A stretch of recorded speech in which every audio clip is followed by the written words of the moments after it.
हम पढ़ रहे हैं servant of the servant by his holiness Tamal Krishna Goswami महाराज।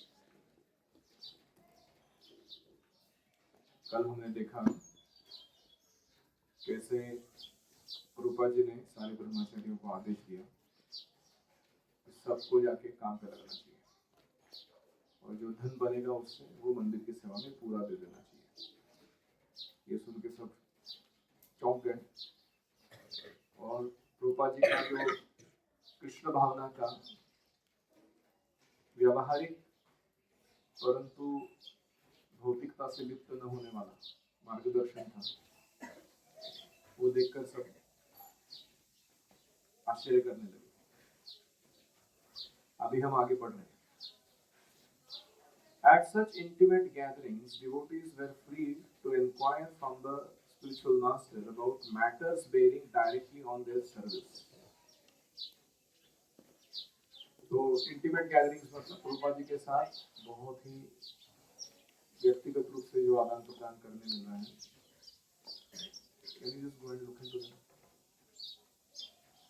तो भक्तों में बहुत अच्छा लगता था कि प्रभुपाद जी के साथ ऐसे इनफॉर्मल अनौपचारिक रूप से बात कर सकते हैं जिसमें वो जिज्ञासा कर सकते हैं अपने आध्यात्मिक गुरु से कि मैं अपनी सेवाओं को कैसे करूं। क्लासेस में क्या होता है, फॉर्मल होता है ना, कि गुरु बोल रहे ऐसा करो ऐसा करो, वो बहुत ही फॉर्मल है। और जब पर्सनली मिलते हैं उनसे तो आप अपने मन की बात पूछ सकते हो कि आपने दुविधाओं को बता सकते हो। I had a question to ask. बहुत दिनों से मेरे मन में भी एक प्रश्न चल रहा था। Prabhupada acknowledged my raised hand. मैंने हाथ खड़ा किया था, प्रभुपाद जी ने बोला पूछो क्या पूछना है। Swami ji, what is the spiritual world like? आध्यात्मिक जगत कैसा है? In the spiritual world there are no draft boards, came Prabhupada's reply, and all the devotees laughed. आध्यात्मिक जगत में ड्राफ्ट बोर्ड्स नहीं है, ऐसा प्रभुपाद जी ने जवाब दिया और सब भक्त लोग हंसने लगे। One of the devotees must have informed Prabhupada that I was worried about being drafted into military service. किसी भक्त ने शायद प्रभुपाद को बता दिया था कि ये जो तमाल है या थॉमस है, इसको मिलिट्री सर्विस में जबरदस्ती घुसेड़ दिया जाएगा सरकार के द्वारा, इसका डर लग रहा है। क्योंकि युवक था, उस समय अमेरिका वियतनाम युद्ध चल रहा था, तो कंट्री जब युद्ध में उतरती है तो जबरदस्ती करती है युवकों के ऊपर कि तुम सबको क्या करना पड़ेगा, 2 साल 5 साल मिलिट्री में ज्वाइन होना पड़ेगा, वहाँ सेवा देना पड़ेगा देश के लिए, कंपल्सरी, वो डिस्कशन नहीं करने उसके लिए। तो इनको क्या डर लग रहा था, वो वियतनाम का युद्ध जो है उसका कारण और वो वियतनाम का युद्ध का जो नतीजा है उसका दुष्परिणाम, ये दोनों भी उनको नहीं चाहिए थे, वो जाना नहीं चाहते। तो इनको डर क्या लग रहा था, कहीं मेरे को जबरदस्त भर्ती ना करा रहे। ड्राफ्टिंग मतलब भर्ती करना, ड्राफ्ट बोर्ड मतलब ऐसी एजेंसी जो ऐसे जबरदस्ती युवकों को सैन्य में भर्ती कराती है। तो किसी ने बताया था प्रभुपाद को कि इसको डर लग रहा है कि आप अगला इसका डर लाने वाला है करके। तो प्रभुपाद जी ने पहला ही जवाब में क्या बोला, आध्यात्मिक जगत कैसा है, वहाँ कोई ड्राफ्ट बोर्ड नहीं है, जबरदस्त कुछ कराया नहीं जाता वहां में सैन्य भर्ती। तो सब भक्त लोग हंसने लगे इसके ऊपर। See my puzzled look. मैं संभ्रमित हूँ ऐसा देखने के बाद। प्रभुपाद जी ने आगे बताया, Prabhupada explained further. Once there was a preacher of Christ who was trying to spread Christ's teachings among the coal miners. एक क्रिश्चियन प्रचारक थे, जीसस क्राइस्ट का संदेश जो है वो कोयले की खदान में काम करने वाले श्रमिकों को देने का प्रयास कर रहे थे, वर्कर्स को। His preaching was that if they accepted Jesus Christ as their savior, they would be spared from going to hell. उनका कहना था कि जीसस क्राइस्ट को अगर आप अपने तारक के रूप में स्वीकार करते हो, सेवियर के रूप में, तो आप नरक जाने से बचोगे। Hell was a dark and dank place. नरक कैसा दिखता है, बहुत ही काला कलूटा अंधकार में और बहुत ही डैंक मतलब ह्यूमिड, क्या हो दोस्तों, दमट, इसमें बहुत किचकिच ऐसा वातावरण होता है वहां पे। But the coal miners were not impressed. वो खदानों में काम करने वाले श्रमिकों को कुछ प्रभाव नहीं हुआ उसका प्रचार का। We are already in a dark and damp place, they said. नरक में क्या अलग अलग सा जाएंगे हम लोग, ऑलरेडी हम काले कलुटे गंदे वातावरण में, खदानों में घुसना है, कोयले की खदानें जमीन के अंदर, वो कैसे वातावरण कैसा है, वो नरक जैसे ही हो। उनको क्या लगा इसमें क्या नया है, इधर रह रहे वैसे उधर रह लेंगे। तो उसको कुछ इंप्रेस नहीं हुआ इतना। The preacher thought that somehow he must frighten them about the hell. तो प्रीचर ने सोचा कि ये तो इससे डर नहीं रहे लोग, डार्क एंड डैम्प से, तो ऐसा कुछ नरक का वर्णन देना पड़ेगा जिससे ये लोग डर जाए, so that they would believe in Jesus Christ. तो फिर जीसस में विश्वास करने के लिए प्रवृत्त हो जाएंगे। He could realize that actually these people were already living in hell, so how to impress them? इनका जीवन अभी भी जो चल रहा है नरक जैसा ही जीवन है, अभी इनको क्या प्रभाव डालेगा कोई दूसरा।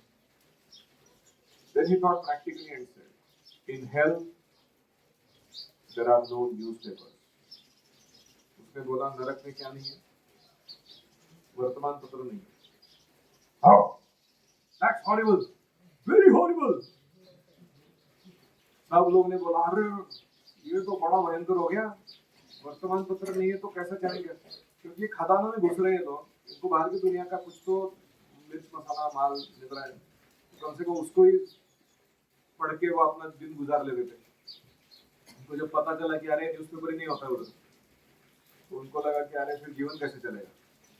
जैसे कोई चाय पीने वाले लोग होते हैं, उनको अगर बोल दिया जाए हरे कृष्ण आंदोलन में चाय पीना मना है, हाउ डू यू लिव, ऐसा प्रश्न पूछते हो। मांस खाना मना है, हाउ डू यू लिव। नशा करना मना है या व्यभिचार करना मना है, हाउ डू यू लिव। मतलब उनका क्राइटेरिया क्या है जीने का। हाँ मतलब ये मांस खाना नशा करना ये उनके बेसिस पे वो जी रहे हो। ऐसे लोगों को जो बताया जाता है कि भैया ऐसा नहीं जिया जा पाएगा, तो क्या होता है, उनको लगता है कि ऐसा जीवन मुश्किल ही है, मरना ही अच्छे से है। तो ऐसा ही इनका एडिक्शन क्या था, न्यूज़पेपर। जैसे आप यहाँ गुरुकुल में आने से पहले आपको एडिक्शन था मोबाइल का या स्क्रीन डिवाइस यूज करने का। पहली बार जब आपको बोला गया कि मोबाइल मिलेगा नहीं हाथ में, तो कैसा लगा था, जीवन खत्म हो गया ऐसा लगा था ना।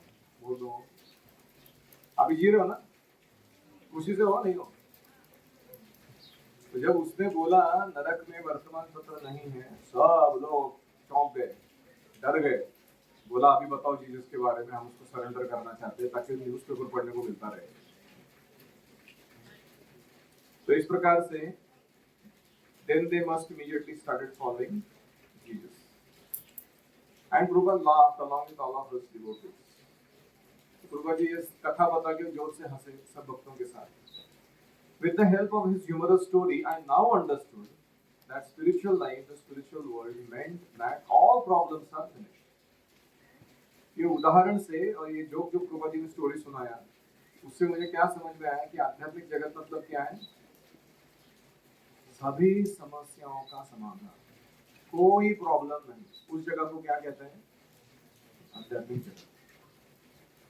Though he had not answered my question in an academic way, Prabhupada's reply actually diminished the material anxiety I felt by increasing my faith in the process of Krishna consciousness. हालांकि प्रभुपाद जी ने कोई साहित्यिक जवाब नहीं दिया था मेरे प्रश्न का, उन्होंने एक एनालॉजी बताया था, लेकिन उनका जवाब ऐसा था कि मेरी श्रद्धा बढ़ गई कृष्ण भावना के पद्धति के ऊपर, और मुझे लगने लगा कि मेरी भौतिक चिंताएं नष्ट हो रही हैं धीरे धीरे। Any reflections?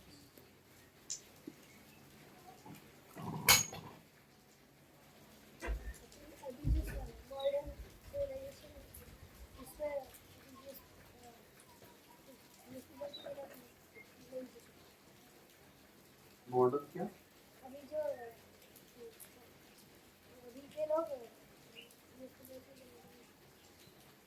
You're not very clear in your articulating your thought.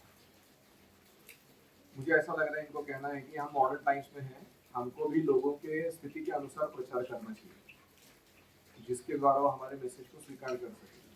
जैसे भक्त लोग कभी कभी जाते हैं और किसके ऊपर क्लासेस देते हैं, power of habits, anger management, या फिर Joy of stress, stress management, लेकिन तो ये टॉपिक का डायरेक्ट कृष्ण मंजूर है, लेकिन ये क्या मदद करता है, उसके इमीडिएट सॉल्यूशन को प्रदान करता है समस्या के, और फिर कृष्ण को इंट्रोड्यूस करता है उसमें। So like this we should learn how to talk to people. और कोई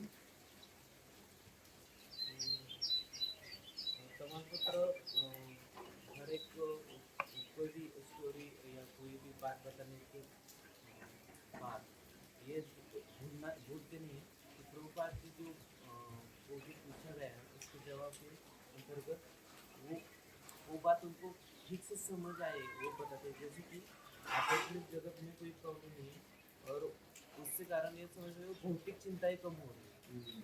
कभी कभी हमें लगता है कि आध्यात्मिक गुरु को समझ में नहीं आया मैंने क्या पूछा, लेकिन उनको ना केवल समझ में आया रहता है प्रश्न, वो प्रश्न के पीछे की भावना, किस चेतना में लेके वो प्रश्न पूछा उस व्यक्ति ने, वो भी उनको समझ में आता है, और वो ऐसा जवाब देते हैं कि answers the content and the intent of the question, वो दोनों का जवाब दे देते हो।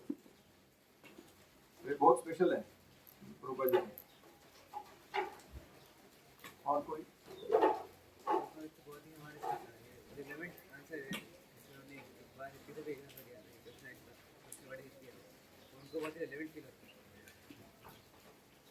कभी किसी हिप्पी ने पूछा था हाउ इज कृष्णा, तो वह Krishna is the greatest hippie, सबसे हिप आदमी कौन है तो कृष्णा है। तो उसका एक अच्छा लगा था वो जवाब। बहुत सारी गर्लफ्रेंड है, फुल एंजॉय कर रहा है, उसके ऊपर कोई कंट्रोल नहीं, कोई नियम नहीं लागू होता, और जैसे जीना जीता मस्त है।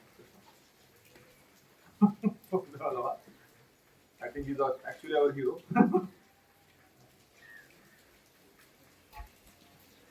Yes. So मुझे यहाँ पे अच्छा समझ में आया कि we should make gold out of our personal time with our spiritual master, whether they are sitting on Vyasasana or we are getting to interact with them informally.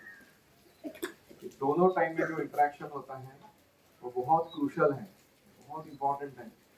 In fact, we should keep a diary of our interactions, that if we ever have such an interaction, where we note down कि क्या क्या interaction हुआ था मेरे गुरु के साथ, और क्या सीखा मैंने उस समय उस छोटे से interaction।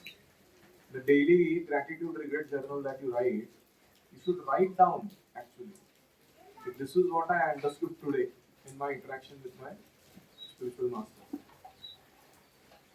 तो चाहे वो प्रभुपाद जी का ऐसे कथा हो, कोई वीडियो देखा हमने, कुछ भी मेक अ नोट, नहीं तो हो सकता है कि वो लेसन भूल जाए हम लोग बाद में, उस पर गौर ना करें। और कोई? All right, I think the water is coming in too much. We'll end the meeting. अंदर आ रहे। ओम हरे कृष्णा कृष्णा कृष्णा हरे हरे, हरे राम राम राम हरे हरे। हरि ओम तत्सत। श्रील प्रभुपाद की